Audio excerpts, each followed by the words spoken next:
Welcome to the Cyber Call, the podcast by Ride of Boom for managed service providers looking to stay ahead in an ever-changing world of cybersecurity. Each week, we dive into the latest threats, trends, and real-world strategies to help MSPs protect their clients and grow their businesses. Let's build a safer, stronger community together. All right, let's kick it off here. Welcome to the Cyber Call. Good to see you all. Mike, it's good to see you out there. Hope you all had a fantastic weekend and had a great Labor Day. Today, we got a few things to talk about, some interesting stuff. Before we get into, today's topic, which is going to be on the evolution of cloud-based attacks. Got some banter to talk about. I always like to do that. So today we're joined in studio with some guest co-hosts, Chip Buck, co-founder and CTO of SaaS Alerts, Chris Lair, famous incident responder, threat actor negotiator extraordinaire, etc. Phyllis Lee, as always, and our special guest today, Mackenzie Brown, which we'll introduce shortly. But Chip, let's just start off talking about this, and this is a free-for-all for everybody, but I do want to talk about the Salesloft Drift attacks to Salesforce, because it is a great precursor to today's topic, and one that's akin to something you and I talk a lot about, which is, in essence, an OAuth attack, or not in essence, it was an OAuth attack, but man-in-the-middle type attacks, because we talk a lot about the M365, man-in-the-middle, token hijacking. This one's interesting in that when you look at what Drift does, it's an AI bot, right, that plugs in to your Salesforce, your website, and integrates with your Salesforce instance. How can I help you? Give you better customer service or increase your velocity of sales. So I thought it was interesting that, we have this attack from seemingly a state-sponsored threat actor, which would appear, it looks like a UNC 6395 is, I think, Russia. But, I'd just love your take on this, because, we always have talked about concerns of focusing on AI, and AI attacks. This is a large-scale credential-based attack. What do you make of this so far? These are some very large corporations that got their Salesforce instances popped from this threat actor. Well, my first comment is, you and I talk about this a lot on the SASE call each week. I know we've talked about it here as well.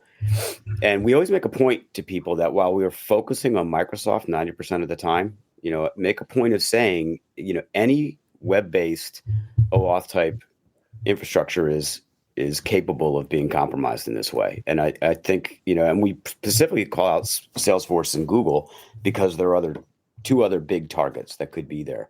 So this is the first time I think we've seen it played out, so publicly and prolifically. It's an interesting twist to me that it's chat and going at chat. We're investing on our side in looking at deepfake hacks as well that can impact chat. So, there's a lot moving. I think I sent you an article over the weekend, and unfortunately there was no backup data in it, but it was someone arguing that approximately 40% of nation state after attacks now are being conceived of and integrated with AI. So almost as if the article statement essentially was, people are getting turning to AI for more imaginative use cases of the hacking tools they've already built. And I think this is potentially an example of that. And it's going to raise the stakes for how aware we all have to be. The black hat community is coming with all the tools in the arsenal. And I'm not sure that those of us on our side are reacting quickly enough to be moving toward AI defense. What's interesting too, we're going to have one of the sessions at Ride of Boom this year is going to be on Copilot security, Chip. And The lady that's going to do this, her name's Farah. She's phenomenal, and she in it demonstrates that she asks Copilot. I'm going to do a poor job, but you'll get the point. She asked Copilot to give her some confidential information, PII information, and it says, well, that's confidential. And the way in which she rephrases and coerces Copilot, it basically hands over a bunch of social security numbers. And so it is interesting how we're seeing this kind of focus, right, on AI and what it can do from a threat actor perspective. Yeah, that one's, I've seen other things similar from people who are prompting Anthropic and Gemini. I find it interesting because it's real world examples of a human to AI social engineering attack. Yeah, exactly. So, is it any imagination to us that, or surprise to us that an AI is capable of being coerced through social engineering, since we all designed it to begin with? That's really your point. Mac, you were saying when you just came on that this is something that you were just digging into a little further. Anything you want to kind of point out about this particular incident or incident? Just some of the new findings. Of course, I'm sure you guys all monitor, which I find really interesting, the breach page actually that's out there. Drift breach, what is it called? Driftbreach.com, something like that. And it's tracking all of the main companies that have been involved. And this is also why it's terrifying, because the main companies are Google themselves and Palo Alto. We already know Snowflake got hit before, but they're absolutely listed on this, which makes sense. But the new thing that just got posted again was that it kind of all started from just a compromised GitHub account. So on the research side of what we're doing internally too, and some of the cloud work, is using tools like Azure Research or Azure API research tools that create the output that actually can scan things like GitHub and pull out a lot of that information and data from public repositories, which is terrifying, especially knowing like if this resulted or patient zero was related to a GitHub account for Salesforce, a big company, right? A lot of these big companies, this is those types of hygiene related activities that need to occur on some of these easily searchable, very sensitive opportunities for initial access. One thing that you did call out is these large scale companies. I'll try to find this as I maybe go over to Phyllis and get her thoughts. But one of the things Chip and I do talk a lot about is what good can come out of this. And one of the, I would say, good things that does come out of this are the kind of the gold standards and who communicates well in their incidents. And we always talk about, not that they have a lot of incidents, but when they do, Cloudflare, Chet.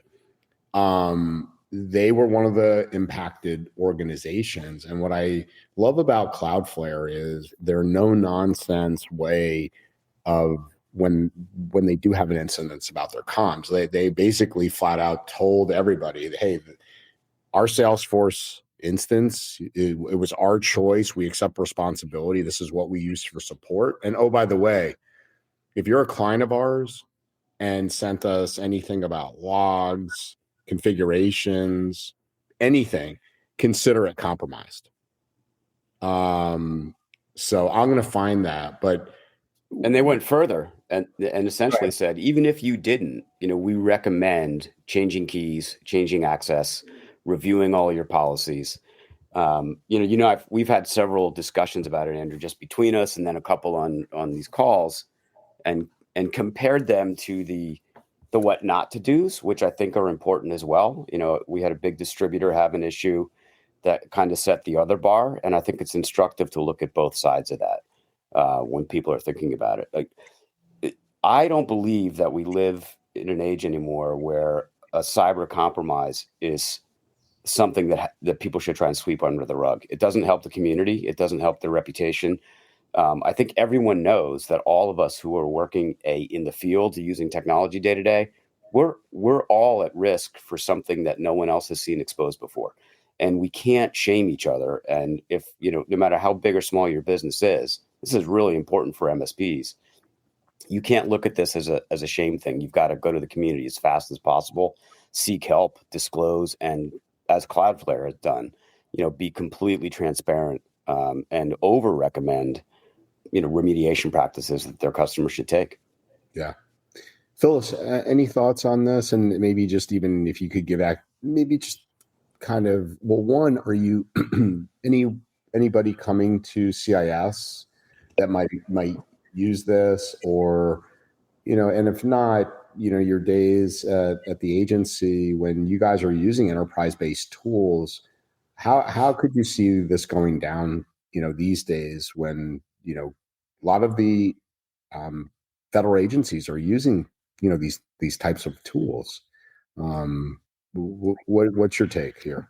I mean, I think, it's interesting when you look at these kind of large scale attacks where everyone's kind of using, who isn't affected by Salesforce, right? Or something like that. And so again, it's in my opinion, a different aspect of supply chain where it's like, what are the suppliers that everyone is kind of dependent upon? Right. And it's, and that's like these single points of failure, or it's like, the most bang for your buck when you're an attacker, right? That's why Microsoft is hacked so much. But, you're looking at something like a Salesforce that has such a huge impact across, DOD,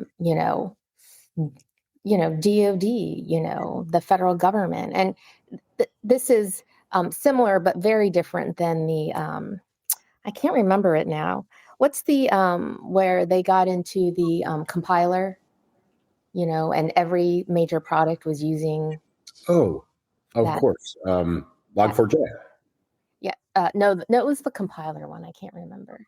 Anyway, but it's like one of those things where everybody's using something, right? I mean, Log4j is similar. And so it's like, oh, we didn't know we had the strong dependency on this single thing. And then the widespreadness of that attack. It's in my opinion, it's a different way to look at supply chain. We typically look at it like, who are your downstream suppliers? How is it that they can affect your security? But then you also have to look at it maybe more holistically as, what is it that everyone is dependent upon? Fair. And how is it that going to affect everybody?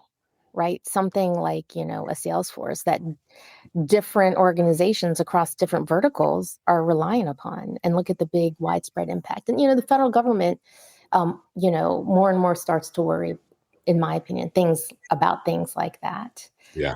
Because they're seeing these things that are just going across the whole federal government. Fair. Chris, maybe just round things out, and then we'll get into today on, I guess, just our reliance on OAuth. And, as MSPs, we talk a lot about we've got 50, 60 tools these days. We are easy to click, admin integrations. We have a lot of automation out there now where we have a lot of, OAuth and integrations and things of that nature. What do we need to be thinking about in terms of, our hygiene with these things when you see, this, this was, in even this OAuth chip, I don't even saw too this, Chris, but they got into, it wasn't just limited to Salesforce. There were, Gmail credentials because there was other OAuth tokens that they did compromise over. So, yeah. There's a number of different dimensions to this thing that I think MSP specifically can learn from. I mean, number one is, it's easy because you're walked through, or that's the step you have to take to provide credentials, and it's some type of admin level elevated credentials, and you do it, and you don't understand whether or not you have visibility into the use of those credentials or not, right? So, is that activity as an MSP that you can see? Or is it sitting behind some kind of wall on the vendor side that you can't see? So that's number one. Do you have an inventory of this, and do you even know all the places that you've done this for every customer? I mean, You've been doing it for yourself, obviously for internal purposes, but you're going to also be doing this on behalf of your clients as well. Do you have an understanding of where that is? And I think, and I bring this up in the incident response kind of topic of discussion is, and it's the same thing I've said, in past sessions where we've talked about, hey, look, you may not be impacted by this, but you may have to take steps right now. Like, for example, we've talked about you have a client with 50 firewalls and you got to go update all those firewalls and roll credentials and do all that kind of stuff. That itself is responding to an incident. You don't have there's no evidence that a threat actor is doing anything, but you're going to have to respond in a very organized, planned way, and you're going to have to do it quickly, and you're going to have to do it in a documented fashion and all those types of things. So it's really, really important. I think this what we've been talking about today is a perfect example of where you have vendors that come out and say, hey, you need to do A, B, C, D, E, and F, and you need to do it quickly, regardless. And MSPs aren't prepared to do that. I mean, like we had a previous session on the SonicWall stuff. And when SonicWall says, hey, everybody needs to go out and do this stuff, you talk to these larger MSPs, they have hundreds and maybe even thousands of firewalls they got to touch. And there really is no way to do that kind of transparently behind the scenes without any risk. So it's something that you have to be very cognizant of. And I think as we are adopting platforms, and we are implementing platforms, we are not documenting them in a way that would help us in a response situation. And I think that's kind of the next big step that MSPs have to take. Yeah, really well said, Chris. And I think, to your point on, if I have 1,000 firewalls out there, what's my, scopes of work with my customers? Like, hey, I might have to interrupt your workday, like Exactly. for a while. Because if I don't, bad stuff can happen, and we have to be on the same page about that in the era we live today. Oh, that's exactly right. Yeah, and you may have to collect, evidence, even though no one's telling you to collect evidence, just in case you have to prove that it didn't happen to you. And that's what we're seeing as well. And the other thing to remind people is, in the grand scheme of things, in the majority of MSPs, you and your clients are very small fish in the sea with these vendors. So if you have a client that's 250 employees or 500 employees or even 1,000 employees and they're using Salesforce, they're not considered important. Mm-hmm. And so when I'm dealing with larger companies and doing incident response tabletop exercises and stuff, the amount of money they spend with these vendors puts them at the top. So they're going to get the attention. You're not going to get that luxury being an MSP, and your clients definitely aren't going to get that luxury either. So that's another thing to take into account here, is that you are not going to be able to get those answers as quickly as you want from these vendors as if you were a much larger, like, enterprise size company. So you have to plan for that and deal with that. And that's a risk. And that's something that's not easily mitigated. Yeah, well said. All right, let's get on into it. So today's topic is encryption to extortion and the evolution of cloud-based attacks. This is something Mac brought to me, some research she's been working on. She's got some great articles that she referenced in her research, one of which was a really big write-up from Microsoft, and we're going to be talking about that. But let me just kind of set the stage, and then Mac, I'll let you do a quick intro. So prior to Labor Day, Chris, we did talk about the SonicWall, VPN. That was our last topic. We had Spencer, Pollock, breach attorney, and Eric on Tildes. We were talking about don't speculate, but to some of the points you brought up today, you have something happened. You didn't necessarily plan on having an incident, but you're dealing, as you said, Chris, with this. So now, as we transition to how threat actors are, making shifts, one of the things is this mindset or this tactic of moving away, Mac, right, from ransomware and just moving into these cloud-based attacks, or from hybrid, from on-prem to cloud, jumping and doing these exfiltrations, wiping backups, and demanding the money through an extortion play. So Joining us today, without further ado, and back with us is Mackenzie Brown, the VP of the Adversarial Pursuit Group at Blackpoint. Mac, for those that may not know you, if you could do a quick intro, and then I'll turn it over to Phyllis. Yeah. Mackenzie, to those that don't know me, which many people don't know me too. So thank you. Yeah, true. But yeah, been at Blackpoint for a few years now and loving it. I run our adversary pursuit group, and we're pretty much the threat intelligence and threat research function internally to our threat operations, our MDR operations. So we feed and enhance what our SOC sees, but then especially on the topics of today, we monitor a lot of what's going on data leak sites, Telegram, areas that we can hopefully derive more ideas around changing or evolving techniques and tactics. And then we get to do the lovely thing of go out on our soapbox and be like, look at us, there's something wrong here. But yeah, former Microsoft. So, this was really good research of what we're talking about today.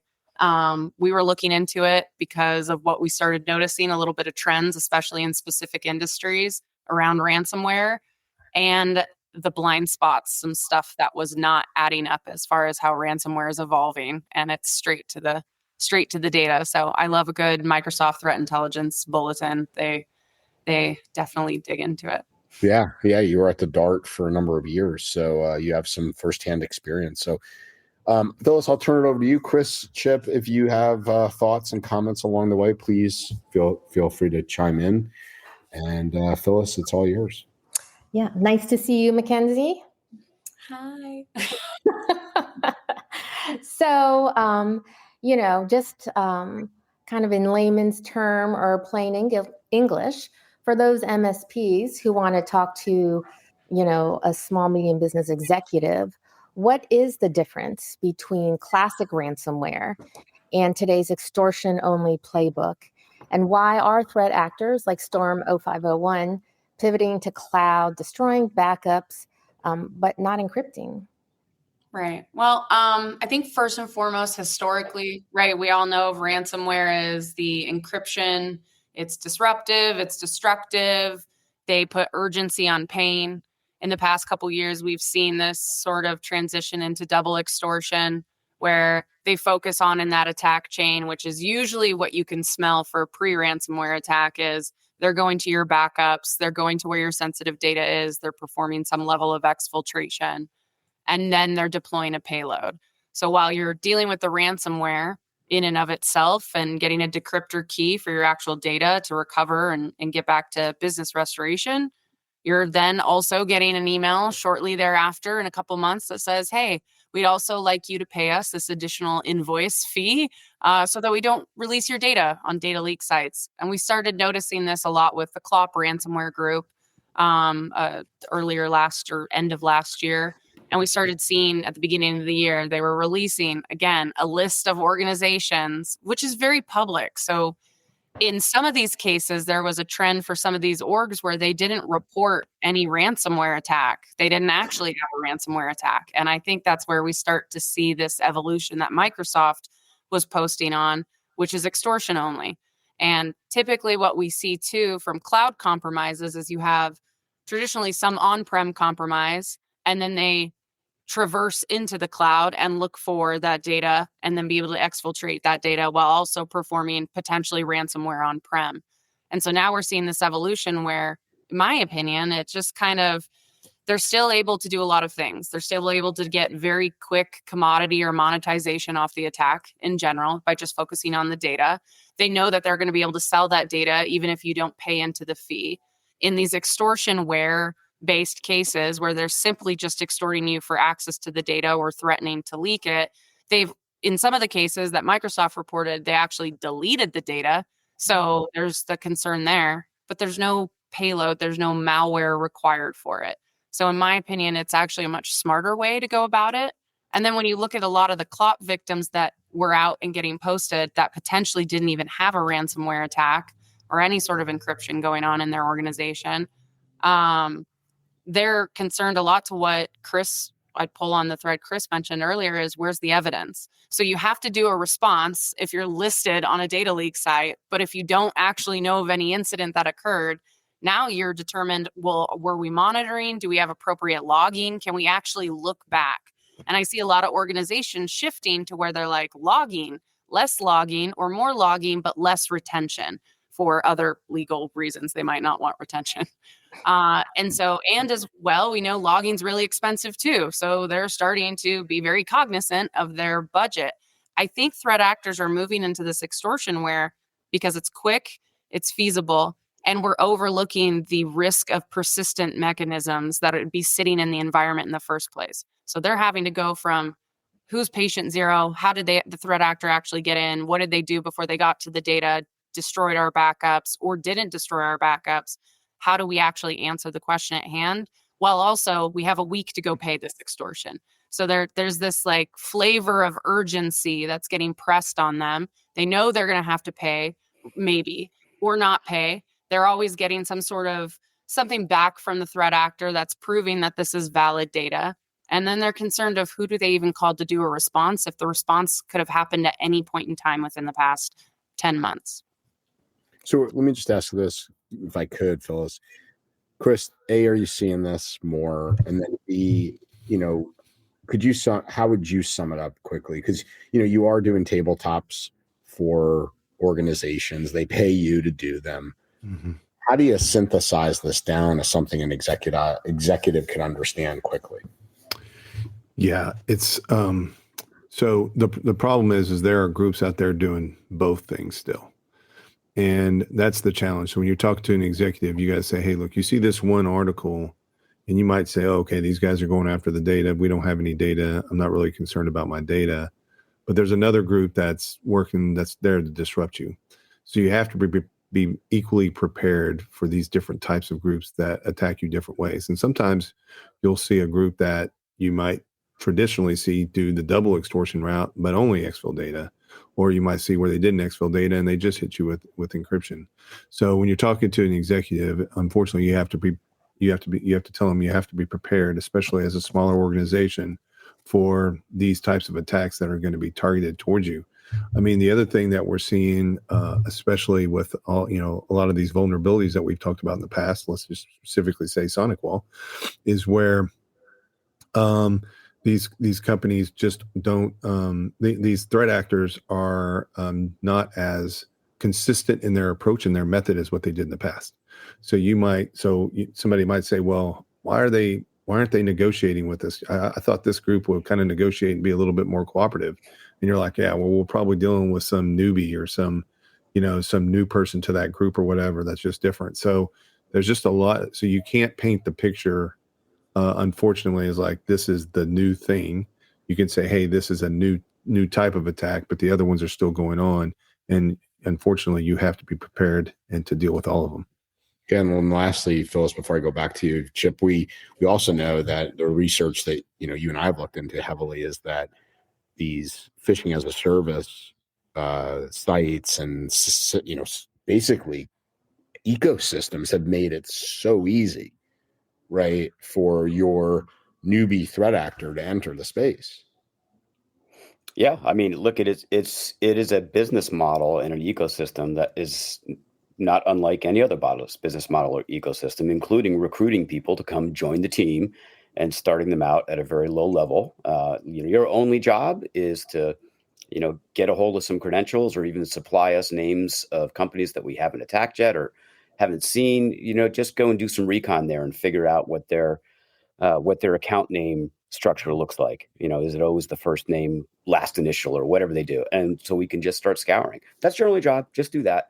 Do that for a few months, and we're going to elevate you up to the next level, and we're going to gradually teach you how to live off the land and stick around and be a real malcontent. Like it's no different. It literally is a business model, and it's a huge ecosystem.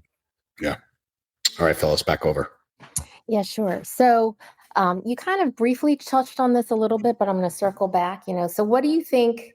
Why do you think the attackers are evolving towards, just the extortion? Is it because of economics, like you said, you get a faster payday, it's cheaper?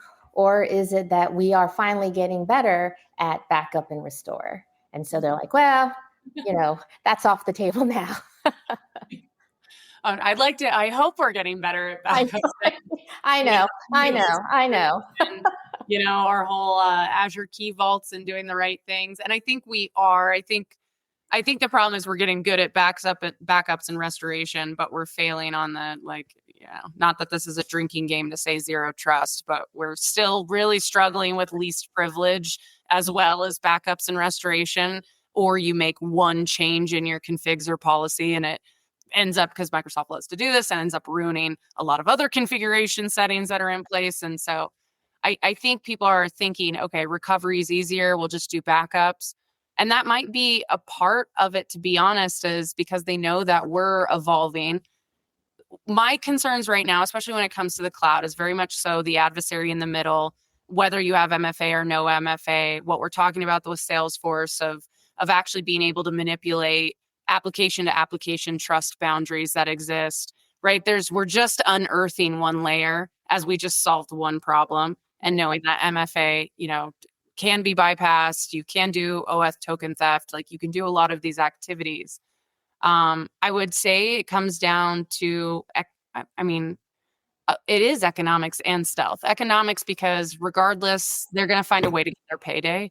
So this is sort of, and like Chris said, double extortion still exists, but stealth for the future of the extortion-only aspect is, if they're traversing into the cloud and focusing on things that are in the cloud, there's a high likelihood that you're not auditing or monitoring for those types of identity detection techniques and those privileged access. So then, especially if you focus on, we'll just insert some malicious enterprise app, or we're just going to steal just the right amount credentials to get global admin.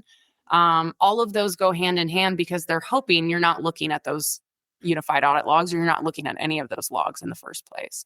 So stealth is helpful because there's a high likelihood that there's not going to be a lot of evidence, or they won't be able to work fast enough to unearth that evidence. But economics, it's a payday, right? They don't have to improve their customer service or tech support at that point. They just simply need to know, here's the link, you can pay or not pay. We'll find our money some way. And Mac, Kim in chat asks, about strategies to protect. I think, we've talked about logging as a strategy. It's certainly one that, when we talk about the cloud, is one that I would say isn't probably top of mind for a lot of people. Is that fair to say? And if we'll going directly to his question, what might you recommend? I think it's a little bit less so on logging. There are some default logging capabilities, and you can obviously extend those, and you want to do that. And it's more so the marriage between logging and monitoring, and looking for some of these techniques that occur. Because a lot of even what we see on-prem, right? We see, like Chip mentioned, a lot of the living off the land, the installation of things like Putty to normal sysadmin tools, everything that we're seeing that's on-prem, they've gotten really good at doing silent stealth and moving around. And so we're so focused on monitoring for those things, obfuscated PowerShell, right? To look for command line level logging, like those, that's what we've been focused on. And then in the cloud, when you look at the actual control plane takeover that's going on in the cloud, logging starts to get even more so. You're looking at who these administrators are, who these applications or these level of unrestricted access these tokens have. That starts to get a little bit more complicated. And that's why you need to have monitoring really married very closely with logging. And I think that we're missing the mark there a little bit. Chip, you're big on behavioral type of analysis. What are your thoughts here?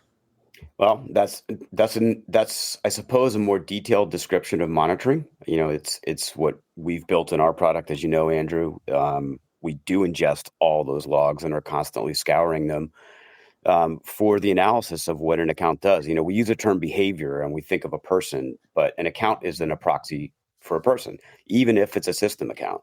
And they can be observed the same way in terms of pattern detection of what they're doing. Whether it's bulk moving of files or whether it's, dropping down into system level and policy controls. All of those things are capturable in these logs. And we're always on the lookout to improve, what we do with our product. But I think Max got it dead on. I mean, we have to continue to raise the threshold of how much information we're adjusting, how much automation we use to keep down the noise, and then monitor the activity of an account. You really have to think of every single account that's in a SaaS or a cloud system as a potential threat.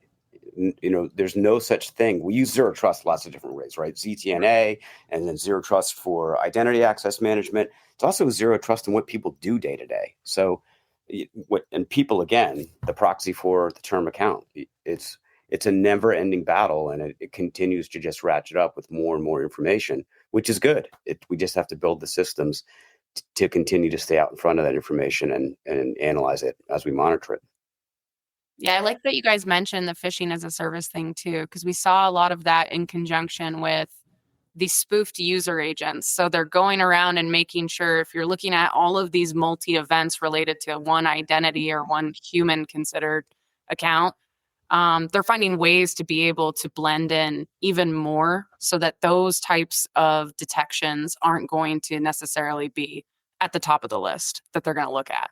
And a lot of these tools, a lot of the phishing as a service tools are helping define sort of covering up their tracks through spoofing of those user agents. And then even once they're able to get into the cloud, it's that bulk assignments of role assignments. If they're able to elevate their access, they're now going to apply that same level of access across the board and make it even harder to detect what account is being leveraged. And to me, that's just the same thing as persistence in Active Directory, right? You're just opening the gates wide open so that they have to close them all down at the same time. But now they can just use whatever account they want to be able to navigate. I have a follow-up. I read this morning that Okta said that they were able to resist the attack by filtering on inbound IP addresses to Salesforce. What do you think about that? And what do you think about that as a control? I'm curious your thoughts. I mean, I think that's smart. I think that's a good thing. I think it depends how many inbound IP addresses you're right. I mean, I'm curious. Yeah. I mean, that's, is that really a viable control, I guess? Yeah. I mean, I could say the same. We were talking about this way back in the day, not back, what am I saying? 6 months ago. It just keeps all the Sonic Wall stuff, right? All the SSL VPN compromise stuff. We're like, oh, what can you do? And you can give all the list of controls and changes and, like identity and access levels, security controls to put in place. But we can even go down to whitelisting only these specific IPs that can only get access to your VPN service and then monitor those and limit them even more, right? So I think it's a term of like identity segmentation to a really granular level.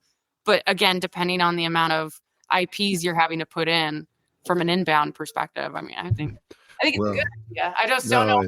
Chris might know what that workload looks like. Well, I mean, probably some MSPs are going, because when we had those RMM attacks a few years ago, that was what people were doing. And they were finding, some people had got somewhat ingenious on ways to do that. But other ones were like, my customers have people floating all over the place for me to keep up with that.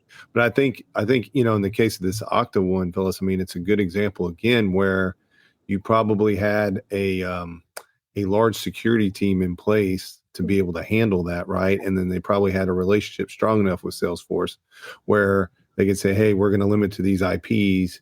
Can you tell us that these IPs are going to remain static and not change and all that kind of stuff? And if they do, but I mean, it's got to be the way things go, though. I mean, you have to learn lessons from these. I mean, if they were able to defeat this or kind of prevent it, that's a good lesson for everybody else. Now, how can you make that affordable for the masses? Right. That's what I'm waiting for you all to tell me and solve. So I'm waiting. V9's coming out next year, so I'm waiting. That's the cliffhanger right now. We won't reveal it today. Okay. Tune in next week. That's right. All right. So Mackenzie, Blackpoint tracked a 62% year-over-year rise in victims on leak sites. So, what does that mean about attacker capacity versus, defenders just getting tired of trying to defend all the time. Defender fatigue. Defender fatigue. That's such a good phrase. Yeah. I think we've been living in defender fatigue for a long I time. know, right? I know. Every time we have to do our IT budget, we're coming around for defender fatigue of what's most important. But I think it's a little bit of, I honestly, if you look at back in the Microsoft days, we were so focused on categorizing like APTs and nation state actors and ransomware operation groups. I think, and now we have this change where we're just seeing affiliate spinoffs, right? I don't really take anything seriously when the FBI is like, we just took down so-and-so again. And it's like, but they were just there in the news in a week later. So I think we have all of these affiliate spinoffs of other groups. And then you look at things like initial access brokers are still in there. There's still like these category of what they're good at doing, but the groups aren't necessarily just nation state and just ransomware. I think they're blending together and they're sharing a lot of resources. They're improving a lot of their, hacking technology or their tooling. I think they're finding new methods that are faster for compensation. And so, we're still heavily experiencing defender fatigue, but I think the problem with the threat actor ecosystem is they're just working better together, regardless of what their mission is. And they're just recruiting more people to do the work too. So just more of them out there. There's definitely an interesting topic that's been going on the rise, and it's on that hit is the insider threat risk too.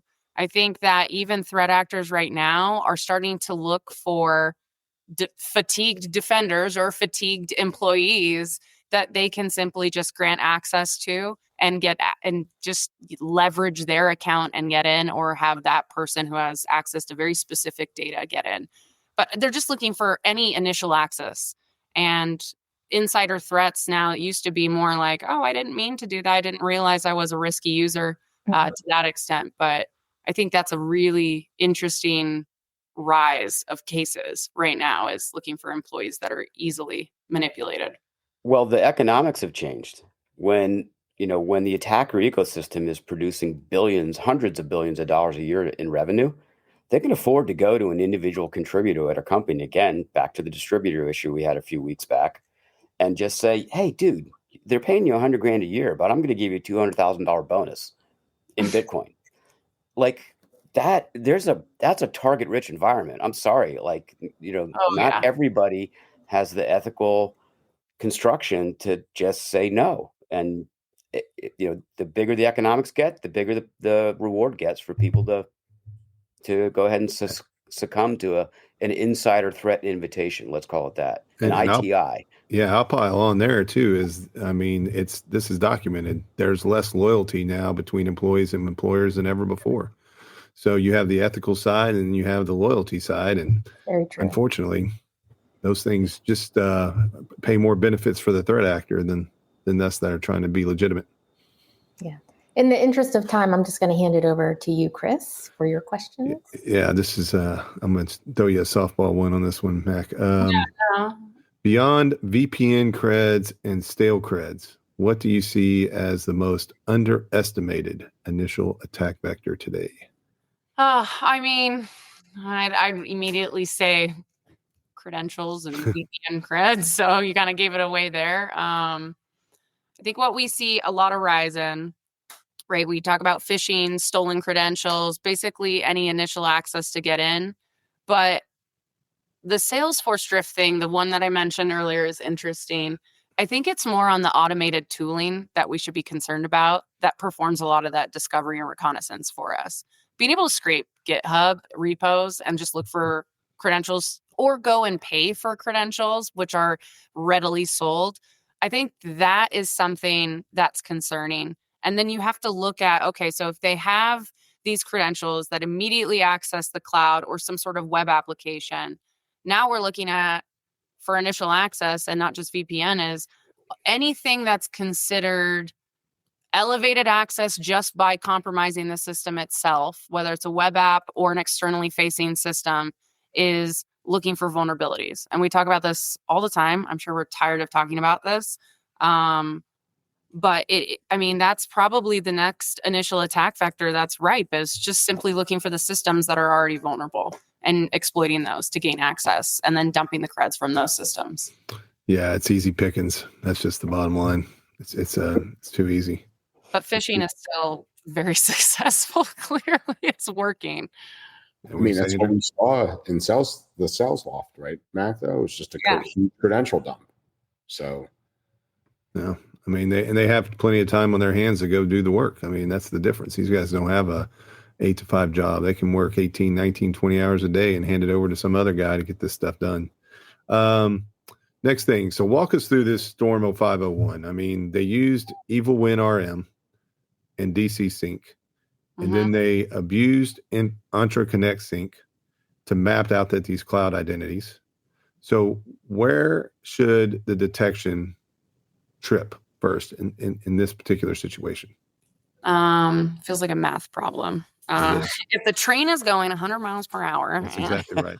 That's what it feels like. You thought this was going to be easy. Vegas again, Chris, and you're gonna be like, you have $100 to go play on the slots. If this guy's watching you and coming in, what's the probability he's gonna take your money at 3 o'clock in the morning? At 3 o'clock in the morning, probability was high, very high. So, the easy answer would be detection would start on-prem, right? We would be looking for something like the DC Sync attack. Any sort of Active Directory enumeration, any sort of hits against accounts that would have access to the identity plane, that would be ideal. And what we did see that I find, we only had a couple cases that did this, but it was starting at the cloud and then moved on-prem. So we had that one Intune abuse case that I beat like a dead horse on the road for a while because it was so interesting. But they compromised privileged access in the cloud and used Intune to deploy Redline Stealer all on-prem. So but traditionally, yes, on-prem, moving to the cloud. So you'd want to detect a lot of these activities on-prem. And then what Chip was saying earlier too, that's where a lot of our noise comes in, because they're using more living off the land techniques. They're installing very normal tools. This is like, okay, well, what's the best detection at that? Managed application controller, application control to some extent. What tools are they using? Doing some sort of command line logging to be able to look for potential sus activities through PowerShell. Being able to just look for living off the land on-prem, let alone looking for things that hit Active Directory like a DC Sync attack. So that's where I would say would trip sooner. But I also think threat actors note that. And then, of course, any activity, I don't know if it would trip sooner, but any activity that's going to hit vaults, key vaults, management systems, certificate systems, your backups, any sort of storage that you have and what those accounts are doing. If you can create any sort of detections, those accounts should have the least amount of access in many cases, and as much least privilege applied as possible, and those users that use those accounts. So but that would be probably, if those are getting hit, then your trip was a little too late, I'm afraid. But should you mention that though, but something like that, like Chip, should we still think honeypots if that could be a last resort to what Mac was saying? I mean, we certainly could. Chris's question inspired me to ask a follow-up, actually, and I'd love Mac's comment on it. When it comes to ADFS, when it comes to local infrastructure DCs synchronizing, it seems to me, I've had this thought for a long time. I brought it up on our other calls, Andrew, that smaller organizations don't have any business there. Like if there's not really a significant need with multi-domain infrastructure that's all tied together, most of the customers of MSPs, the MSP should be telling them, absolutely not. This is not a secure way to support you. You need to be tearing this out. It's only meant for migration, and then get rid of it. Yep. I think we saw the ADFS stuff specifically too around the SolarWinds breach. I can't get on a call and not talk about that, but they targeted ADFS because we were doing a lot of piss poor management on the hygiene side of what type of information is stored in ADFS too. If you can hit that system in general, and then you've automatically been able to elevate your privilege very quickly to be able to get what you want done with minimal noise. But I would agree. And it's sad when we're sitting here talking about we're not doing the cloud right. We're not securing the cloud right. We're not monitoring and logging the cloud correctly, but then say, but you should move 100% to the cloud because on-prem to me, if you have a hybrid environment, you already have a larger attack surface than just being all on-prem or all in the cloud. Yeah. So I definitely agree on that. So we need to push small business to the cloud. Speed round question: between 1,000, 5,000, and 10,000, what's the smallest size organization that could legitimately benefit from ADFS? Yeah, I don't think anyone benefits from ADFS. Yeah. Especially today. That's an even better answer. Yeah, I love it. Yeah, I don't think anyone benefits. Trick question. Okay. No one's really benefits. That's actually the perfect answer. Sorry, Chris.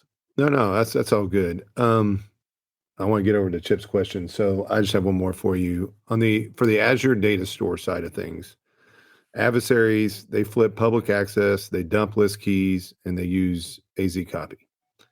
Yes. What are your top 3 to stop exfiltration?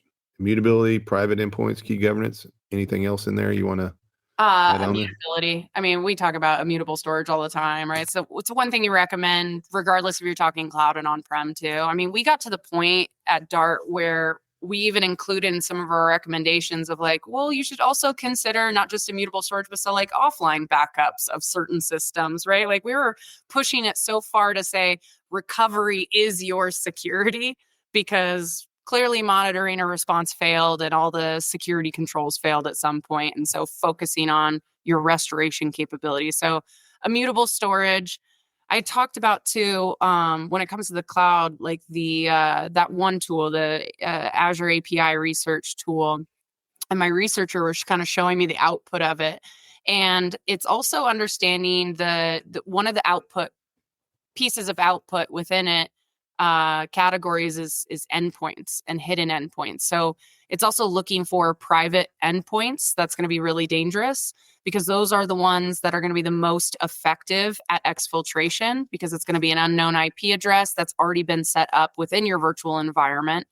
And so looking for some of those, I mean, back in an on-prem world, unmanaged devices, right? Hidden endpoints, workstations that are going to be that tunnel that they need to be able to using. So be able to stop data exfiltration is it'll come down to a lot of auditing of not just auditing the accounts that have that capability, putting in some sort of application control of things like rclone and MegaSync, great things that do that activity. Also monitor for attempted use of those tools, but look for some of those private endpoints, look some of those unknown workstations, those unknown accounts and identities that can have the ability to exfiltrate information and tunnel it out to an unknown or unknown IP address. But other than that, immutable storage, protecting Azure Key Vault, putting in layers upon layers of role-based access control. Yep. All right. It's all over to you, Chip.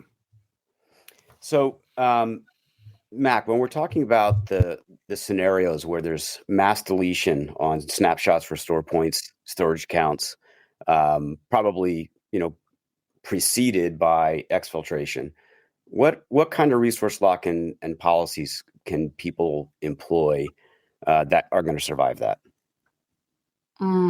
There's many Azure resource locks that you can probably focus on, but cannot delete, read only, putting in the ability for someone to delete something. And you can even do this, I believe, for like the global admin side, but and the extortionware topic's a good example. And honestly, the Salesforce Drift stuff, because what we saw is they were going in and deleting some of the, like the query. Oh, I'd have to look it up. They were deleting the actual footprints where they were querying the storage in general. So they were even deleting those before they exfiltrated the information. But if you can't even delete or modify recovery, even at a global admin level, and you've put in that granular level of capabilities, even if you're the domain admin of the cloud, even if you're one top type of role that can do absolutely everything, but yet you can put in granular specifications of what they can't do, just make them not be able to delete it in the first place. Exfiltration, right? That's a different story. That's a different type of playbook where you're going to have to catch and respond on. if they delete the information, like in these extortionware cases, you're kind of like pigeonholed into your only one option is to retrieve the data as paying on top of all the PR that you're going to have to do for the extortion itself. Yep, makes sense. You mentioned the living off the land, the R clones, the mega syncs in the last reply to Chris. Do you have concerns that increased monitoring is going to produce a data fatigue, a false positive fatigue, in that realm, and any thoughts on how to handle that? Yeah, I do think our defender fatigue, that needs to be like a patch or a badge we put on our things. But yeah, absolutely. I think, we're asking to say, hey, these are the ways that threat actors are navigating your system, but then you're auditing all of the logs related to privileged accounts. You're now auditing all of the cloud logs related to any sort of service account or something that's going to have high access to things. And then now you're doing command line logging, right? Like that's a lot. And we used to recommend that a lot in some of our debriefings after an incident. We'd say like, hey, you should actually log and monitor for PowerShell activity and see what's going on. But that can be, especially depending on the size of the organization, that's a lot of information. And then especially when you don't have a baseline of what's considered normal from a behavior analytics side. So you're already looking for all these other types of detection engineering opportunities you have to put in, let alone that's a lot of noise. And I think, the best way to do it would be some sort of user behavior analytics, UEBAB, whatever tool to have that in place to actually monitor you're going to have a false positive rate that's high regardless. But if you can put in some sort of solution or tool that focuses on user behavior analytics, at least you filter out some of the low-hanging fruit low-hanging types of fruits that you need to target and be able to say, do some sort of verification or validation on the activity. So if you're thinking about maybe an MSP in this call that's just really beginning this journey or subway mid-journey, and they're really starting to think about exfiltration, what are your top 3 or 5 or 2 or 3, however you want to put it, controls that they should be really aggressively going after right now? Let's just pause it for a second that they haven't started this journey with their customers, but now they're eager to. Well, first and foremost, definitely what we've been talking about is building in a strong business continuity, a BCDR plan, right? Like putting in something that's going to be focused on backups and restoration, but also the underlining process of it, because that underlining process is also going to give you that little racy matrix of what accounts and users have the ability to do restoration. And then also limiting those types of accounts that are shared between the people that do restoration, but also work in a production environment and also make updates to the other things. So there's certainly the concept of least privilege, the concept of having your BCDR plan in place and testing it would be like the first foremost. And then I move into like what we've been talking about here outside of logging and monitoring, but is managed application control, is really focusing on what type of tools make exfiltration possible. And then moving into identifying these unknown accounts, rogue users, rogue systems, in a sense, that have the ability to create exfiltration opportunities. So focusing on business restoration and actually having that backup plan tested and ready to go and knowing that you have some sort of plan B. And then moving into application control, what is considered normal use of tools, even at the sysadmin side, and what sysadmins can be running those tools. And then putting yourself not in monitoring mode, maybe at first to see kind of what's being ran in your environment, but actually block mode, because now you can investigate. Because if you see something like Megasync being ran, you automatically will have some sort of user or identity you'll be able to look at. And then you can say, why is this account doing this? Is it considered normal? Or is this not a false positive, but an indicator that we potentially have an internal compromise that's already occurred? I guess that's 3. I gave you 3. I think that's 3 good ones. And Andrew, you want to wrap us up? I think we're about at the top of the hour. Yeah, it went way too quick. That's what I would, as I wrap it up. I want a real quick bonus question for Phyllis. Phyllis, as you hear this, do you think differently about the controls for version 9? Like how, you started in 8 with more in the cloud, right? Obviously. Will we see potentially more?